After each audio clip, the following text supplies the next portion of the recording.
जय हिंद प्यारे दोस्तों। अप्लाइड स्टडी में आप लोगों का स्वागत है। पिछले क्लासेस में हम लोगों ने कुछ इंपॉर्टेंट सेशन को कवर करा था और कुछ सर्किट वगैरह के जो क्वेश्चन है वो हम लोगों ने समझने की कोशिश की थी। मैंने कुछ क्वेश्चन दिया था, आई होप कि आप लोगों ने उस क्वेश्चन को सॉल्व किया होगा। जिस तरह से मैंने समझाने की कोशिश की थी और वो समझने के बाद आप लोगों का जो क्वेश्चन जो सामने आया था आप लोगों के सामने, वो आप लोगों ने सॉल्व किया होगा। तो इस सेशन में हम लोग वो क्वेश्चन को सॉल्व करेंगे और कुछ एक्स्ट्रा जो है इस सेशन में हम लोग पढ़ेंगे। वो जो टॉपिक होगा वो हर एक एग्जाम के लिए आप लोग का इम्पॉर्टेंट होगा। जैसे जेई एई या फिर जो भी टेक्नीशियन के जो पोस्ट निकलते हैं वो उसके लिए बहुत ज़्यादा इंपॉर्टेंट होगा।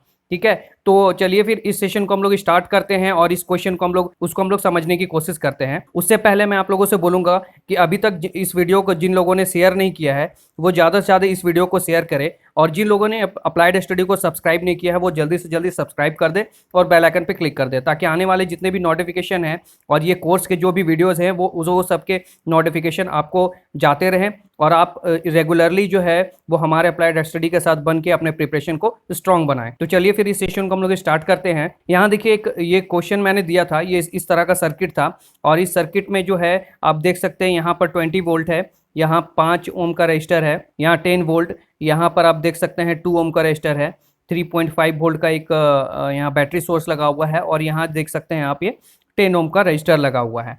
ठीक है, तो चलिए इसको हम लोग सॉल्व करते हैं। तो मैंने बताया था किसी एक शाइन को हम लोग लेके चलते हैं और किसी एक साइड से हम लोग चलेंगे। ठीक है, भले ही करंट किधर भी फ्लो करता हो उससे मतलब नहीं है, लेकिन हम लोग एक साइड से करंट हम लोग मानेंगे और किसी एक साइड से हम लोग चलना स्टार्ट करेंगे। मान लेते हैं यहाँ पर जो है ये जो करंट जो है वो इधर से ऐसे इस तरह से फ्लो कर रहा है। ठीक है, तो हम लोग इसी तरह से मान के चलेंगे और किसी एक साइन को हम लोग लेके चलेंगे। यहाँ पे देखिए मान लेते हैं हम लोग इस आगे वाले साइन को हम लोग लेके चलते हैं। ये जो आगे का साइन है ना, माइनस का साइन, वो उसको हम लोग लेके चलते हैं। तो बैटरी सोर्स का आगे का साइन क्या है? माइनस। इस रजिस्टर का आगे का साइन क्या है? माइनस। इस बैटरी सोर्स का आगे का साइन क्या है? प्लस है। ठीक है, इसका आगे का साइन क्या है? ये माइनस है। इस बैटरी सोर्स का प्लस है और इस रजिस्टर का माइनस है। तो इसी से हम लोग लूप में घूमेंगे और हम लोग क्वेश्चन को सॉल्व करने की कोशिश करेंगे। तो यहाँ देखिए मान लेते हैं ये 20 वोल्ट हम लोग मानते हैं, स्टार्ट करते हैं यहाँ से। ठीक है, और यहाँ से स्टार्ट करते हैं, यहाँ पे आगे का साइन हम लोग लेंगे। यहाँ पे देखिए -20 वोल्ट लिए। ठीक, नेक्स्ट जो लेंगे वो आगे का साइन लेंगे माइनस, और यहाँ पे देखिए ये सीरीज सर्किट है तो करंट को हम लोग को निकालना है, तो करंट सारे में सेम होगा तो इसलिए हम लोग करंट के जगह पे आई रखेंगे। ठीक है, तो -I5 लिखे हम लोग क्योंकि यहाँ 5 है। फिर यहाँ पे +10 वोल्ट लिखेंगे क्योंकि आगे का साइन प्लस है। नेक्स्ट हम लोग लिखेंगे -I2। ठीक है, आगे का साइन माइनस है। यहाँ पे लिखेंगे +3.5 वोल्ट, यहाँ पे आगे का साइन प्लस है। उसके बाद लिखेंगे हम लोग -I10, आगे का साइन क्या है? माइनस है, इक्वल टू 0। ठीक है, सारे वोल्ट को देखिए हम लोग एक जगह पे हम लोग ऐड करेंगे। ठीक, तो सारे वोल्ट को हम लोग ऐड करेंगे, ऐड करके जो निकल के आएगा वो आएगा आपका 13.5 वोल्ट और एक -20 वोल्ट। ठीक है, और करंट को हम लोग एक जगह अगर ऐड करेंगे तो हम लोग को निकल के आएगा -I17। ठीक है, तो यहाँ पे देखिए -20 वोल्ट और 13.5 वोल्ट को अगर माइनस करेंगे तो निकल के आएगा 6.5 वोल्ट। ठीक, और -I17 को एज इट इज लिख देंगे इक्वल टू 0। इस 6.5 वोल्ट को हम लोग इक्वल टू के उधर लेके चले जाएंगे। इक्वल टू के उधर अगर हम लेके चले जाएंगे तो माइनस का साइन हट जाएगा, तो यहाँ पे 6.5 वोल्ट हो जाएगा और यहाँ पे -I17 होगा। ठीक है, और इस I17 आप देख सकते हैं I के साथ इनटू में है, इसको हम लोग डिवाइड में कर देंगे तो -I यहाँ पर ऐसे ही रह जाएगा और 17 जो है वो नीचे चला जाएगा। ठीक है, जब इसको हम लोग सॉल्व करेंगे तो करंट जो निकल के आएगा वो निकल के आएगा -0.382 निकल के आएगा। ठीक है, ये माइनस का साइन इधर चला जाएगा तो हो जाएगा इक्वल टू -0.382, इतना एम्पियर निकल के आएगा। ठीक है, तो ये क्वेश्चन को इस तरह से हम लोग सॉल्व करेंगे। तो इस सर्किट को जो है देख लिए हम लोग कैसे सॉल्व करते हैं, एक लूप में घूम के हम लोग इस सर्किट को सॉल्व करेंगे। इस सर्किट को, इस तरह के सर्किट जितना भी आप प्रैक्टिस करेंगे वो आपके लिए बहुत ज्यादा इंपॉर्टेंट होगा और एग्जाम में आप बहुत कम टाइम में बना पाएंगे। चलिए इसी तरह का एक और क्वेश्चन मैंने दिया था वो हम लोग सॉल्व करने की कोशिश करते हैं। यहाँ देखिए इस तरह का सर्किट था। ठीक है, यहाँ पे 10 वोल्ट, 5 ओम, 5 वोल्ट, 15 ओम, 15 वोल्ट, 10 ओम, 30 वोल्ट और 10 ओम, इस तरह का सर्किट था। तो अब इसको हम लोग सॉल्व करेंगे, किसी एक साइन को लेके चलेंगे, इधर से इधर करंट फ्लो कर रहा है, इधर से इधर करंट फ्लो कर रहा है, और इसी करंट के डायरेक्शन में हम लोग चलना चालू करेंगे। ठीक है, एक साइन को लेंगे हम लोग माइनस, मान ले आगे का साइन को हम लोग पकड़ के चलते हैं। ठीक है, इस आगे का साइन को, तो चलिए हम लोग बनाते हैं। देखिए ये 10 वोल्ट के आगे क्या है, -10 है, माइनस है तो 10 वोल्ट लेंगे, -10 वोल्ट। इसके आगे क्या है, माइनस है तो -5i लिखेंगे। इसके आगे क्या है, माइनस है तो -5 वोल्ट लिखेंगे। इसके आगे क्या है, माइनस है तो -15i। इसके आगे क्या है, माइनस है, -15 वोल्ट। इसके आगे भी माइनस, -10i। इसके आगे भी आए माइनस तो -30 वोल्ट। इसके आगे भी आई, इसके आगे भी -10i इक्वल टू 0। ठीक है, तो ये देखिए सारे वोल्ट को जो है एक जगह हम लोग जोड़ देंगे, तो -10 वोल्ट, -5 वोल्ट, -15, -30, ये चारों को ऐड किए तो -60 वोल्ट निकल के आया। और ये आई का जो है वो हम लोग ऐड करेंगे, -5i, -15i, -10i और -10i, ये जोड़े तो हम लोग को निकल के आया 40i। ठीक है, इस 60 वोल्ट को क्या किए, इक्वल टू के उधर लेके चले गए, तो इधर लेके चले गए तो माइनस का साइन बदल के आ गया प्लस में, तो हो गया क्या, -40i इक्वल टू 60 वोल्ट। और उसके बाद जो है आई को यहाँ पर ऐसे रहने देंगे, और ये जो 40 जो है वो इधर चला जाएगा, यहाँ माइनस का साइन रहेगा, और 40 जो है वो नीचे चला जाएगा। जब इसको हम लोग काटेंगे तो 3/2 यानी 1.5 वोल्ट निकल के आएगा, और ये माइनस का साइन जो है वो इधर आ जाएगा, यहाँ पे छूट गया, मैं लिखना भूल गया था, यहाँ पे हो जाएगा -1.5 एम्पियर, यानी करंट जो है वो उल्टा डायरेक्शन में घूम रहा है। ठीक है, आप यहाँ देख सकते हैं बैटरी का साइन क्या है, इधर से है, तो आप देख सकते हैं करंट जो है इधर से घूम रहा है, और आंसर देखिए, आंसर सही आया है, -1.5 एम्पियर। ठीक है, नेक्स्ट हम लोग टॉपिक को चलिए स्टार्ट करते हैं। आज का टॉपिक जो है वो बहुत ज्यादा इंपॉर्टेंट है और हर एग्जाम के लिए इंपॉर्टेंट है। चलिए टॉपिक को हम लोग स्टार्ट करते हैं। ये क्वेश्चन तो सॉल्व हो गया, और इस क्वेश्चन में जो भी समझ नहीं आया होगा वो कमेंट करके जरूर मेरे को बताइएगा। आज का टॉपिक जो हम लोग स्टार्ट करेंगे वो आइडियल सोर्स और रियल सोर्स जो है उसके बारे में हम लोग पढ़ेंगे। ठीक है, आइडियल वोल्टेज सोर्स हो गया या फिर आइडियल करंट सोर्स हो गया, उसके बारे में हम लोग पढ़ेंगे। तो यहाँ पर देखिए दिया हुआ है कि आइडियल वोल्टेज सोर्स क्या होता है, तो लिखा हुआ है an ideal voltage source is one that maintain a constant terminal voltage on matter how much current is draw from it. Example ideal voltage 10 volt across it terminal and 1 mega ohm resistor is connected. कहता है कि ideal voltage source उसको हम लोग बोलेंगे कि वो voltage source जो हम लोग अगर कोई भी वैल्यू का अगर हम लोग रजिस्टर अगर कनेक्ट करते हैं तो उसका वोल्टेज वो कांस्टेंट रहेगा, कोई भी किसी तरह का हम लोग रजिस्टर लगा दे उसमें कोई भी चेंजेस नहीं आएगा टर्मिनल में। ठीक है, यहाँ देखिए अगर हम लोग 1 मेगा ओम का अगर रजिस्टर लगाते हैं तो यहाँ पर 10 माइक्रो एम्पियर निकल के आएगा। ठीक है, और अगर हम लोग 1 किलो ओम का अगर रजिस्टर लगाते हैं तो 10 मिली ओम निकल के आएगा, और अगर हम लोग लगाते हैं अगर 1 ओम का तो 10 एम्पियर निकल के आएगा। कांस्टेंट वोल्टेज हम लोग को मिलेगा, करंट भले ही चेंज हो जाए लेकिन वोल्टेज जो है वो कांस्टेंट रहेगा हमेशा। हर चीज में जो अगर मान लीजिए 10 वोल्ट का अगर कोई बैटरी लगाए हैं, ठीक है, या फिर 10 वोल्ट का जो सोर्स है, तो आइडियल वोल्टेज सोर्स का काम क्या है कि कांस्टेंट वोल्टेज सप्लाई करना। और आइडियल वोल्टेज सोर्स में दूसरी बात यह है कि आइडियल वोल्टेज सोर्स में इंटरनल रेजिस्टेंस जो होता है, बेसिकली आप देखे होंगे पिछले क्लासेस में मैंने बताया है कि हर सोर्स में जो है, हर वोल्टेज सोर्स में, आपका बैटरी सोर्स में या फिर सेल सोर्स में, उसमें इंटरनल रेजिस्टेंस रहता है। लेकिन आइडियल वोल्टेज सोर्स जो होता है उसमें इंटरनल रेजिस्टेंस जो होगा वो स्मॉल आर वो रहता ही नहीं है। ठीक है, तो आइडियल वोल्टेज सोर्स उसी को बोलेंगे जो कांस्टेंट वोल्टेज दे और इंटरनल रेजिस्टेंस 0 हो। देखिए यहाँ पे वहीं पे बताया कि सोर्स का जो इंटरनल होता है वो 0 होता है। यहाँ एक डायग्राम है आपके पास, यहाँ पे देखिए ये तो आपका सोर्स हो गया, यहाँ से सप्लाई हम लोग को मिल रहा है, और ये इंटरनल रेजिस्टेंस जो देख सकते हैं आप, इंटरनल रेजिस्टेंस 0 है, और जो भी मिलेगा वो कांस्टेंट मिलेगा। ये इसी को हम लोग कहेंगे क्या, आइडियल वोल्टेज सोर्स। लेकिन प्रैक्टिकल जो हम लोग यूज करते हैं वो क्या होता है, एक वोल्टेज सोर्स होता है और उसमें एक इंटरनल रेजिस्टेंस होता है। इंटरनल रेजिस्टेंस का काम क्या है कि यहाँ जो भी वोल्टेज सप्लाई हो रहा है वो यहाँ पर इंटरनल रेजिस्टेंस पे ड्रॉप होने के बाद इस जगह पे हम लोग को टर्म मिलेगा।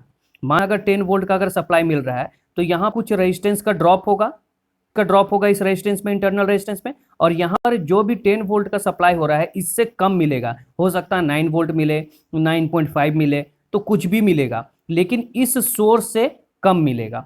ठीक है, तो इसको हम लोग आइडियल सोर्स नहीं बोलेंगे। आइडियल सोर्स उसको बोलेंगे जिसका इंटरनल रेजिस्टेंस 0 होगा और टर्मिनल पे जो वोल्टेज जो मिलेगा हम लोगों को वो कांस्टेंट वोल्टेज मिलेगा। ठीक है, तो चलिए अब हम लोग रियल सोर्स के बारे में बात कर लेते हैं। आइडियल सोर्स के बारे में हम लोग जान लिया, अब रियल सोर्स के बारे में कुछ हम लोग जान लेते हैं। रियल वोल्टेज सोर्स के बारे में हम लोग बात कर लेते हैं। जैसा कि मैंने अभी बताया कि रियल वोल्टेज सोर्स मतलब कि ये है तौर पे हम लोग जो यूज़ करते हैं उसी को हम लोग रियल वोल्टेज सोर्स बोलते हैं। रियल वोल्टेज सोर्स में क्या होता है कि रियल वोल्टेज सोर्स में जो सप्लाई होता है, सप्लाई के साथ इंटरनल रेजिस्टेंस रहता ही रहता है, और इस इंटरनल रेजिस्टेंस में वोल्टेज ड्रॉप होने के बाद ही हम लोग को टर्मिनल में वोल्टेज मिलता है। तो जो वोल्टेज सप्लाई वोल्टेज है उससे हम लोगों को कम यहाँ पर देखने को मिलेगा। और आइडियल वोल्टेज ये हो गया कि उसका इंटरनल रेजिस्टेंस जीरो होता है। तो क्वेश्चन में आपको पूछ सकता है दोस्तों, याद रखिएगा कि जो आइडियल वोल्टेज सोर्स है, आइडियल वोल्टेज सोर्स का इंटरनल रेजिस्टेंस क्या होता है, जीरो होगा, लेकिन रियल वोल्टेज सोर्स का इंटरनल रेजिस्टेंस कुछ ना कुछ होगा ही होगा। तो आइडियल वोल्टेज सोर्स का हो गया इंटरनल रेजिस्टेंस, इसका कांस्टेंट वोल्टेज हम लोग को मिलता है। लेकिन रियल वोल्टेज सोर्स में क्या होता है, रियल वोल्टेज सोर्स में इंटरनल रेजिस्टेंस रहेगा, वो भी वोल्टेज सोर्स के सीरीज में रहेगा, और कुछ वोल्टेज ड्रॉप होने के बाद हम लोग को टर्मिनल वोल्टेज मिलेगा, और वो भी कांस्टेंट नहीं मिलेगा। समझ गए रियल वोल्टेज सोर्स और आइडियल वोल्टेज सोर्स। चलिए आगे हम लोग और कुछ भी देख लेते हैं टॉपिक को। तरह से अभी हम लोग आइडियल वोल्टेज सोर्स और आइडियल रियल वोल्टेज सोर्स को हम लोग को देखें, करंट सोर्स और रियल करंट सोर्स के बारे में हम लोग को जानना है। ठीक है, यहाँ देखिए ideal current source. Ideal current source में क्या होता है, जैसे कि आइडियल वोल्टेज सोर्स में क्या था कि उसका इंटरनल रेजिस्टेंस था और वोल्टेज सोर्स के सीरीज में वो रजिस्टर लगा हुआ था। ठीक है, अगर तो आइडियल वोल्टेज सोर्स में क्या था, इंटरनल रेजिस्टेंस जीरो। ठीक है, उसी तरह आइडियल करंट सोर्स में क्या है कि आइडियल करंट सोर्स में उसका जो इंटरनल रेजिस्टेंस होता है वो इन्फिनाइट होता है। ठीक है, उसका जस्ट उल्टा, जो भी होगा करंट में उसका जस्ट उल्टा होगा। यानी आइडियल वोल्टेज सोर्स में इंटरनल रेजिस्टेंस जीरो था, ठीक है, और इसमें जो होगा आइडियल करंट सोर्स में इसका इंटरनल रेजिस्टेंस जो होगा वो इन्फिनाइट होगा। तो यहाँ देखिए, यहाँ बोल रहा है an ideal current source also called a constant current source will supply the same current to any resistor connect to its terminal. बोलता है कि जो आइडियल करंट सोर्स होता है वो कांस्टेंट करंट सोर्स होता है। ये जो सप्लाई, जो करंट जो सप्लाई करता है वो कांस्टेंट करंट सप्लाई करता है, और इसका इंटरनल रेजिस्टेंस जो होता है वो इन्फिनाइट होता है। ठीक है, ये बोलता है, और टर्मिनल में जो हम लोग को करंट मिलेगा वो कांस्टेंट मिलेगा। और यहाँ देखिए इसका सिंबल दिया गया है, यहाँ सर्किल देख रहे हैं और एरो का साइन, जिधर साइड आपका करंट जाएगा उधर साइड का एरो रहेगा और एक सर्किल में रहेगा। ये हो गया आइडियल करंट सोर्स है। आगे हम लोग बात करेंगे कि डिपेंडेंट और इंडिपेंडेंट कौन सा होता है करंट सोर्स, कौन सा होता है वोल्टेज सोर्स, इंडिपेंडेंट कौन सा होता है, डिपेंडेंट कौन होता है, वो हम लोग आगे बात करेंगे। जो आइडियल करंट सोर्स होता है उसका देखिए यहाँ पर इंटरनल रेजिस्टेंस इन्फिनाइट रहेगा, और यहाँ पे जो हम लोगों को करंट मिलेगा वो मिलेगा कांस्टेंट करंट। ये नेक्स्ट पॉइंट बोल रहा है दोस्तों, आइडियल करंट सोर्स में क्या होता है कि जो लोड में अगर हम कुछ भी हम लोग रेजिस्टेंस लगा रहे हैं तो वो जो करंट सप्लाई जो हम लोग को मिलेगा, यहाँ जो करंट रहेगा वही करंट यहाँ पे मिलेगा। लोड रेजिस्टेंस कुछ भी हम लोग लगा दे, बहुत ज्यादा बढ़ा दिए, बहुत ज्यादा कम कर दिए, उससे कोई फर्क ही नहीं पड़ेगा आइडियल करंट सोर्स में। ठीक है, और जो टर्मिनल वोल्टेज जो हम लोगों को मिलेगा वो जो है वो इस लोड रेजिस्टेंस पे डिपेंड करेगा। जिस हिसाब से लोड रेजिस्टेंस रहेगा उसी हिसाब से वोल्टेज ड्रॉप होगा। तो आइडियल करंट सोर्स समझ लिए कि आइडियल करंट सोर्स का साइन ऐसा होता है, और जिधर साइड करंट फ्लो करेगा वो एरो रहेगा। आइडियल करंट सोर्स का इंटरनल रेजिस्टेंस जो होगा वो इन्फिनाइट होता है, और इसमें जो है वो लोड रेजिस्टेंस जो भी लगा दें उसमें जो है वो करंट जो सप्लाई करेगा वो कांस्टेंट सप्लाई करेगा, और वोल्टेज जो है वो लोड रेजिस्टेंस पे डिपेंड करेगा, जो भी लोड रेजिस्टेंस है उस पर डिपेंड करेगा। चलिए हम लोग रियल करंट सोर्स के बारे में बात कर लेते हैं। रियल करंट सोर्स बोलता है कि रियल करंट सोर्स जो हम लोग आमतौर पर हम लोग लाइफ में अपना यूज करते हैं उसमें कुछ ना कुछ इंटरनल रेजिस्टेंस मौजूद होता है और करंट सोर्स के पैरेलल में लगा हुआ रहता है। तो यहाँ देख सकते हैं, यहाँ पे सर्किट आप देख रहे हैं कि ये करंट सोर्स हो गया और इसके पैरेलल में एक रेजिस्टेंस लगा हुआ है। ठीक है, ये पैरेलल रेजिस्टेंस हो गया, और यहाँ पे हम लोग जो भी अपना रेजिस्टेंस लगा सकते हैं। तो ये जो करंट जो हम लोग को सप्लाई मिलेगा वो कांस्टेंट करंट सप्लाई नहीं मिलेगा, कुछ ना कुछ करंट जो है वो इधर से चला ही जाएगा। ये मान लेते हैं सर्किट है, यहाँ से करंट फ्लो कर रहा है, तो यहाँ से जो करंट फ्लो कर रहा है, यहाँ से ऐसे पास हुआ, वो कुछ ना कुछ करंट इधर भी चला जा रहा है, उसके बाद यहाँ जाने के बाद जो बच रहा है करंट वो यहाँ जा रहा है। जिस हिसाब से यहाँ रेजिस्टेंस रहेगा उसी हिसाब से यहाँ पे आउटपुट में हम लोग को करंट मिलेगा। यानी रियल करंट सोर्स में क्या होता है, कुछ ना कुछ करंट जो है वो यहाँ से चला जाता है। ठीक है, करंट का डिवीजन हो जाएगा, तो कुछ करंट यहाँ चला जाएगा तो बचा करंट कहाँ जाएगा, यहाँ करंट जाएगा। तो रियल करंट जो होता है वो मतलब आमतौर पे देख सकते हैं कि हम लोग को जो कांस्टेंट जो करंट मिलना चाहिए वो हम लोग को कांस्टेंट करंट नहीं मिलता है, कुछ करंट इधर से आ जाता है। ठीक है, इसमें कुछ नोट दिया गया है, नोट आप देख सकते हैं। The real current source is a converse of real voltage source where RS act in series must be a small for source become a constant voltage source. ठीक है, ये नोट याद रखिएगा दोस्तों। बोल रहा है रियल करंट सोर्स जो है वो converse of real voltage source से होता है। ठीक है, करंट सोर्स का जस्ट उल्टा होता है। वोल्टेज सोर्स में क्या था, वोल्टेज सोर्स में कुछ इस तरह का मान लेते हैं वोल्टेज सोर्स के सीरीज में यहाँ पे लगा हुआ था इंटरनल रेजिस्टेंस। लेकिन वही करंट सोर्स में क्या था, करंट सोर्स में यहाँ लगा हुआ है मान लीजिए, ठीक है, और करंट सोर्स के पैरेलल में यहाँ रजिस्टर लगा हुआ है, यहाँ देख सकते हैं, ये पॉइंट हो गया। तो इस तरह का इसका जस्ट उल्टा, मैंने पहले भी बताया है कि जो पैरेलल सर्किट में होगा उसका जस्ट उल्टा होगा सीरीज सर्किट में, और जो वोल्टेज में होगा उसका जस्ट उल्टा करंट सोर्स में हो। समझ गए?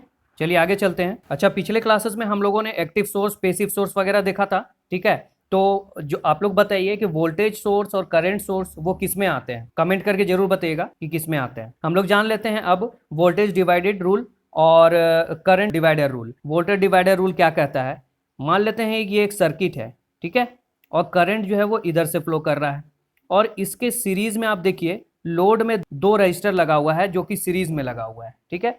करंट में सीरीज सर्किट में क्या होता है, सीरीज सर्किट में करंट जो होगा वो सेम होगा, लेकिन वोल्टेज जो होता है वो डिफरेंट होगा। तो यहाँ पर कुछ वोल्टेज होगा और यहाँ पे कुछ वोल्टेज होगा, यानी यहाँ पर कुछ R1 में कुछ वोल्टेज ड्रॉप होगा और R2 में कुछ वोल्टेज ड्रॉप होगा, यानी यहाँ से जो वोल्टेज मिल रहा है वो इन दोनों में डिवाइड हो जा रहा है, ठीक है। तो मान लेते हैं कि इसका वैल्यू अगर हम लोग को पता है, इसका वैल्यू और इसका वैल्यू हम लोग को निकालना है कि कितना वोल्टेज ड्रॉप हो रहा है इसमें, तो कैसे निकालेंगे, या हम लोग को दोनों का वोल्टेज नहीं पता है तो हम लोग कैसे निकालेंगे।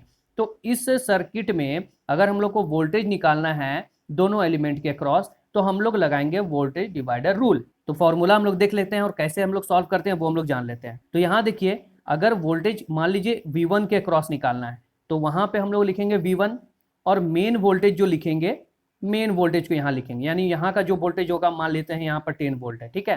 तो यहाँ पे मेन वोल्टेज लिखेंगे, यहाँ इनटू का साइन देंगे, और same resistance. Voltage divider rule में क्या होता है कि जिसके अक्रॉस अगर आपको निकालना है, मान लेते हैं R1 के अक्रॉस निकालना है, तो ऊपर में R1 का वैल्यू लिखेंगे, जिसके अक्रॉस निकालना है उसका वैल्यू लिखेंगे, और बाई में लिखेंगे टोटल रेजिस्टेंस, यानी ये दोनों को ऐड करके यहाँ रजिस्टर लिखेंगे।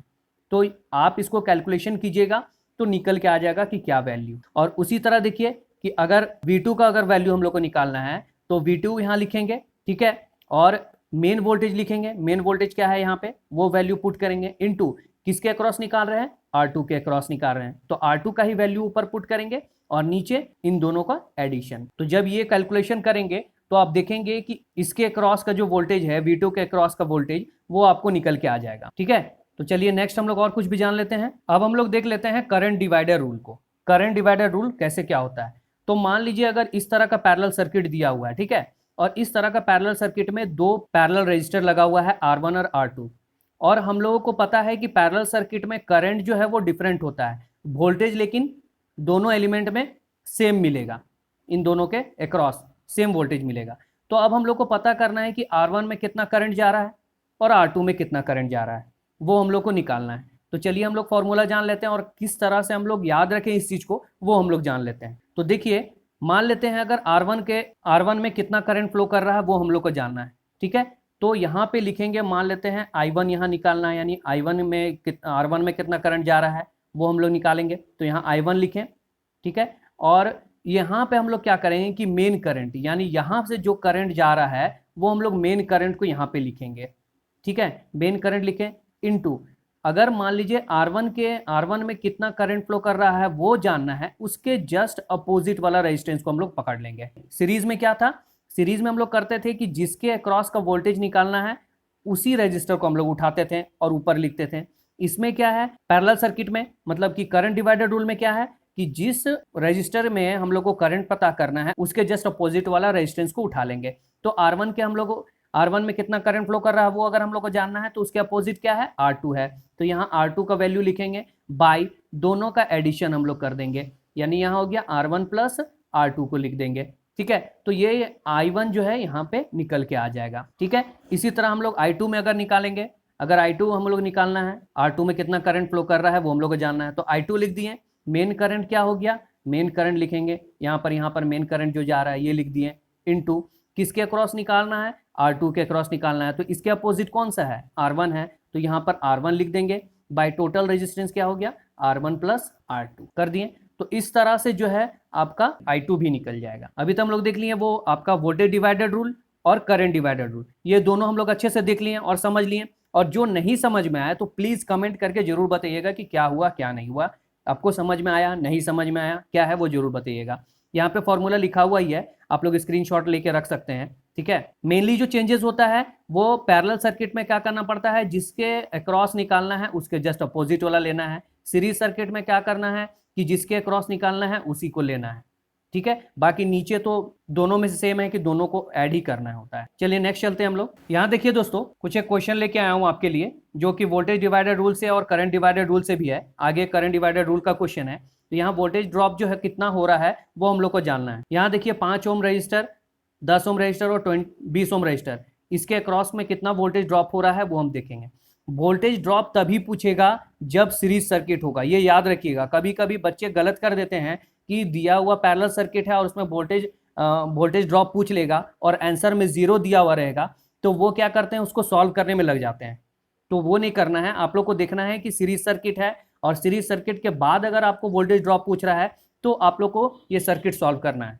तो चलिए इसको हम लोग सॉल्व कर लेते हैं। देखिए यहाँ पे 5 ओम है, 10 ओम है और 20 ओम है, यानी R1, R2 और R3 दिया हुआ है। ठीक है, तो हम लोग को निकालना है V1, V2 और V3 तीनों निकालना है। तो हम लोग वोल्टेज डिवाइडर रूल लगा लेंगे हम लोग। यहाँ देखिए R1 के क्रॉस जो हम लोग को वोल्टेज पता करना है यानी V1, तो हम लोग क्या किए, हम लोग मेन वोल्टेज को लिखे 50 वोल्ट इंटू किसके क्रॉस निकालना है, मान लेते हैं हम लोग को R1 के क्रॉस वोल्टेज हम लोग को पता करना है। तो वोल्टेज डिवाइडर रूल में क्या होता है कि मेन वोल्टेज लगाते हैं, तो मेन वोल्टेज लगाएं 50 इंटू किसके क्रॉस निकाल रहे हैं हम लोग 5 ओम के क्रॉस निकाल रहे हैं, तो यहाँ 5 ओम पुट किए।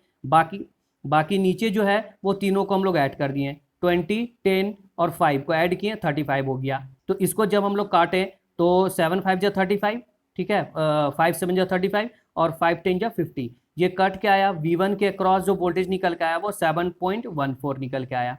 ठीक है, इसके अक्रॉस 7.14 वोल्टेज ड्रॉप हो रहा है। ठीक है, अब देखिए यहाँ पर R2, अगर R2 के अक्रॉस हम लोग को वोल्टेज पता करना है तो यहाँ R2 लिखेंगे इक्वल टू मेन वोल्टेज लिख लिए 50 इंटू जिसके अक्रॉस पूछ रहा है उसी रेजिस्टेंस को लिखेंगे हम लोग, तो यहाँ पर 10 ओम लिख दिए, इसके अक्रॉस पूछ रहा है, बाई टोटल रेजिस्टेंस हो गया 35। इसको जब हम लोग काटेंगे तो निकल के आएगा 14.28। ठीक है, तो यहाँ पे निकल गया 7.14, यहाँ पे निकल गया 14.28। तो ये दोनों को ऐड करेंगे और जब 50 से माइनस करेंगे तो यहाँ का वोल्टेज निकल जाएगा। तो हम लोग को सीखना है, तो नेक्स्ट भी हम लोग निकाल लेते हैं, कैसे निकालेंगे। नेक्स्ट देखिए यहाँ पर दिया हुआ है कि अगर R3 निकालना है, R3 के अक्रॉस वोल्टेज निकालना है, तो मेन वोल्टेज हम लोग लिखें 50 वोल्ट इंटू R3 का रेजिस्टेंस कितना था 20 ओम, बाकी टोटल जो रेजिस्टेंस यहाँ लिख दिए। इसको काटे हम लोग तो निकल के आया 28.57, इस तरह से कुछ निकल के आया। तो ये क्वेश्चन को आप समझ गए, ये क्वेश्चन को आप घर में फिर से रिवीजन कीजिएगा, ये सर्किट बनाइएगा और सर्किट बना के खुद से सॉल्व करने की कोशिश कीजिएगा। उसके बाद देखिए कि कहाँ पे गलती है, उसके बाद ये फिर वीडियो फिर से रिवाइंड करके देखिएगा आप लोग। ठीक है, तो चलिए फिर नेक्स्ट क्वेश्चन को हम लोग देख लेते हैं कि क्या है। ये देखिए, ये क्वेश्चन जो मैंने लिया है वो करंट डिवाइडर रूल से लिया है। ठीक है, और ये इसमें जो हम लोग करंट डिवाइडर रूल लगा के हम लोग सॉल्व करेंगे। पहला जो हम लोगों ने बनाया था वो क्वेश्चन था जो आपका वोल्टेज डिवाइडर रूल से, और ये जो है करंट डिवाइडर रूल लगा के हम लोग बनाएंगे। ठीक है, यहाँ देखिए 10 एम्पियर करंट यहाँ से जा रहा है और ये करंट जो है यहाँ से जा रहा है करंट, और इसको मान लेते हैं हम लोग I। ठीक है, और ये जो है दो पार्ट में डिवाइड हो रहा है, एक I1 में और एक I2 चला जा रहा है। ठीक है, एक चला जा रहा है 20 ओम में और दूसरा जो है वो 10 ओम में चला जा रहा है। तो चलिए करंट डिवाइडर रूल लगा के हम लोग जान लेते हैं कि 20 ओम में कितना करंट जा रहा है और 10 ओम में कितना करंट जा रहा है। यहाँ देखिए मान लेते हैं कि I1 हम लोग को निकालना है, तो I1 लिखेंगे इक्वल टू मेन करंट कितना है 10 एम्पियर, तो यहाँ 10 एम्पियर लिखें इनटू किसके अक्रॉस निकालना है 20 ओम के अक्रॉस, I1 इसी में ना फ्लो हो रहा है, तो ये 20 ओम के अक्रॉस निकालना है। तो इसके जस्ट अपोजिट का रेजिस्टेंस कौन सा है 10 ओम, तो यहाँ 10 ओम लिखें, बाई दोनों को ऐड कर दिए 20 + 10 ऐड कर दिए, तो निकल के आया 10 × 10 100 हो गया, बाई 10 + 20 30 हो गया। इसको जब हम लोग काटे तो 3.33 एम्पियर निकल के आया। ठीक है, तो हम लोग ये भी देख सकते हैं कि अगर यहाँ पे 3.33 एम्पियर करंट फ्लो कर रहा है तो 3.3 जो है वो 10 से माइनस कर देंगे तो यहाँ का करंट हम लोग को बाकी का करंट यहाँ का करंट हो जाएगा। ठीक है, तो लेकिन हम लोग को सीखना है तो अच्छे से हम लोग जान लेते हैं कि कैसे निकालना है। अगर बाय द वे बोल देंगे अगर I2 डायरेक्ट निकालना है तो हम लोग कैसे निकालेंगे, तो यहाँ देखिए I2 अगर निकालना है तो मेन करंट लिखें 10 एम्पियर, ठीक है, इनटू किसके अक्रॉस निकालना है, 10 ओम के अक्रॉस। इसके अपोजिट क्या है, ये है, तो 20 ओम लिखें। बाई दोनों को ऐड कर दिए, निकल के आ गया 30 ओम। तो यहाँ पर 200/30 हुआ, तो निकल के आया 6.66 एम्पियर। तो I1 का जो निकल के आया करंट वो 3.33 और I2 का जो निकल के आया वो 6.66। ये दोनों का जब हम लोग ऐड करेंगे तो देखेंगे कि टोटल करंट जो है वो 10 एम्पियर निकल के आया। ठीक है। और पिछले क्लासेस में मैंने बताया था दोस्तों कि इनपुट करंट जो होता है वो आउटपुट करंट के बराबर ही होता है। यानी जितना आउटपुट में करंट हम लोगों को मिल रहा है, जहां जहां से भी करंट मिल रहा है, मान लीजिए यहाँ का करंट, यहाँ करंट, ये दोनों को ऐड करेंगे ना तो यहाँ का करंट पता चल जाएगा हम लोगों को। चलिए और कुछ भी जान लेते हैं हम लोग। यहाँ देखिए दोस्तों, पिछले क्लासेस में हम लोगों ने देखा कि जो देखे थे हम लोग कि करंट डिवाइडर रूल में जो है वो 2 रजिस्टर लगा हुआ था। ठीक है, एक सर्किट था वहां पे, यहाँ पे मान लीजिए एक सर्किट था, एक करंट यहाँ पे लगा हुआ था। ठीक है, इसके क्रॉस जो है वो 2 रजिस्टर लगे हुए थे। ठीक है, यहाँ पर R1 था और यहाँ R2 था। लेकिन अब हम लोग बात कर लेंगे, अगर क्वेश्चन में अगर कहीं पूछ दे कि अगर 3 रजिस्टर उस करंट सोर्स के पैरेलल में अगर लगा हुआ है 3 रजिस्टर, तो इस 3 रजिस्टर में हम लोग कैसे करंट डिवाइडर रूल लगा के सॉल्व करेंगे वो हम लोग देख लेते हैं। यहाँ देखिए एक सर्किट है, यहाँ से I करंट फ्लो कर रहा है और ये I करंट जो है वो 3 पार्ट में डिवाइड हो जा रहा है। एक चला जा रहा है I1 R1 में चला जा रहा है, I2 जो है R2 में चला जा रहा है और I3 जो है वो R3 रजिस्टर में चला जा रहा है।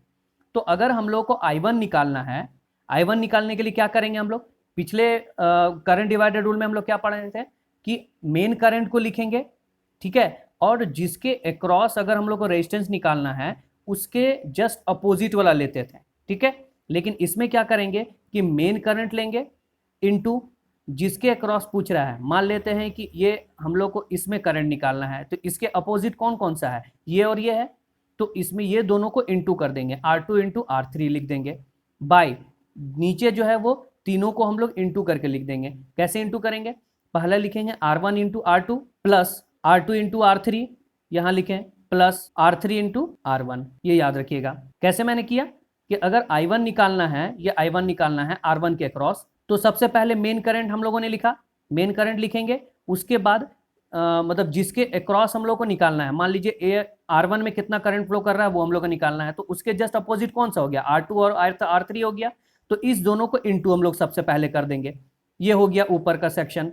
ठीक है, R2 इंटू R3 ये हम लोग कर लिए। अब हम लोग नीचे क्या करेंगे, नीचे में क्या करेंगे कि सबसे पहले R1 इंटू R2 करेंगे। ठीक है, फिर प्लस देंगे, फिर हम लोग क्या करेंगे R2 इंटू R3 करेंगे, फिर प्लस देंगे, फिर नेक्स्ट हम लोग क्या करेंगे R3 इंटू R1 करेंगे। ठीक है, ये समझ गए। किए क्या हम लोग, पहला तो ऊपर में R2 इंटू R3 कर दिए, इसको इससे इंटू कर दिए। नीचे हम लोग क्या किए, R1 इंटू R2 कर दिए पहला।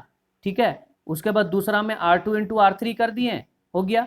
और फिर तीसरा में जो है R3 इंटू R1 कर दिए। इस तरह से ये जो फॉर्मूला है, इस फॉर्मूला को अगर आप लगा के निकालिएगा तो ये I1 निकल जाएगा, यानी R1 में कितना करंट फ्लो कर रहा है वो पता चल जाएगा। उसी तरह जो है हम लोग I2 निकाल लेंगे। I2 में क्या करेंगे, R2 के क्रॉस करंट कितना पता करना है वो हम लोग निकालना है। तो I1 लिखे, I2 लिखेंगे इंटू मेन करंट यहाँ लिखें। मेन करंट के बाद आप देखिए कि इसके क्रॉस हम लोग को करंट पता करना है, तो इसके अपोजिट कौन कौन सा है, ये और ये है। तो यहाँ पर लिखें R1 इंटू R3 लिखें बाई R1 इंटू R2 किए। ठीक है, फिर R2 इंटू R3 किए। ठीक है, और नेक्स्ट फिर R3 इंटू R1 ऐसे कर दिए। ठीक है, तो ये I2 भी निकल के आ जाएगा। तो इस तरह से जो है आप I3 भी निकाल सकते हैं। आप I3 निकाल के बताइएगा, मेरे को कमेंट कीजिएगा। ठीक है, कैसे निकालते हैं। तो इस तरह से हम लोग करंट डिवाइडर रूल लगा के हम लोग 3 रजिस्टर में भी हम लोग क्वेश्चन को सॉल्व कर सकते हैं। ठीक है, ये करंट डिवाइडर रूल के हम लोग निकाल के, करंट डिवाइडर रूल से R1 में I1 निकाल दिए, R2 में I2 निकाल दिए और R3 में I3 निकाल लिए।